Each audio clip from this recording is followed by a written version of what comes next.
سحر کا وقت تھا، معصوم کلیاں مسکراتی تھی، ہوائے خیر مقدم کے ترانے گنگناتی تھی۔ ابھی جبریل بھی اترے نہ تھے کعبے کے منبر سے کہ اتنے میں صدا آئی ہے عبداللہ کے گھر سے۔ مبارک ہو شہ ہر دو سرا تشریف لے آئے، مبارک ہو محمد مصطفیٰ تشریف لے آئے مولا۔ السلام علیکم ورحمۃ اللہ وبرکاتہ۔ آج ہم پڑھیں گے الگ ہونے کے لیے صرف ایک طلاق۔ شروع کرتے ہیں۔ یہ بات سب جانتے ہیں کہ زندگی میں اتار چڑھاؤ آتے رہتے ہیں، ایک دوسرے سے کبھی شکایت ہوتی ہے، کبھی تکلیف بھی پہنچتی ہے۔ یہ باتیں زندگی کا لازمی حصہ ہے۔ شاید کسی کی بھی زندگی ایسی کسی بات سے خالی ہو۔ ایسی باتیں آنی جانی ہوتی ہے۔ آج شکایت ہے، کل ختم ہو جائے گی، وقتی تکلیف جاتی رہے گی۔ مالی حالت خراب ہے تو مل جل کر کوشش کرنے سے اللہ خوشحالی پیدا کرے گا۔ ایسی باتوں پر الگ نہیں ہونا چاہیے اور نہ ہی ایسا سوچنا چاہیے، لہٰذا کبھی ایسا نہ کیجیے کہ ایسی کسی بات یا غصے پر طلاق کا لفظ زبان پر آئے۔ خوب سمجھ لیجئے کہ طلاق کیا چیز ہے۔ جس طرح شادی دو اجنبیوں کو جوڑتی ہے، اسی طرح طلاق شادی کو ختم کر دیتی ہے۔ طلاق اسی وقت کے لیے ہے جب شادی ختم کرنے کی واقعی ضرورت پیش آ جائے۔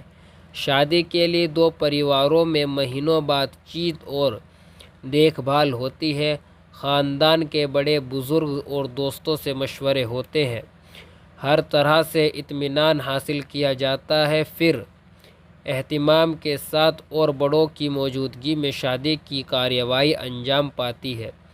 ٹھیک اسی طرح جب شادی ختم کرنے کی بات آئے تو اس پر ہر پہلو سے بات چیت ہونی چاہیے، خاندان کے بزرگوں اور خیر خواہوں سے مشورے کیے جانے چاہیے، مذہبی علماء ودوانوں سے اس کے بارے میں شرعی قانونی رہنمائی لی جانی چاہیے۔ پھر ان کے سب کے بعد جب پوری طرح اطمینان ہو جائے کہ شادی ختم کرنا ہی ضروری ہے اور جب یہی اللہ کا حکم ہے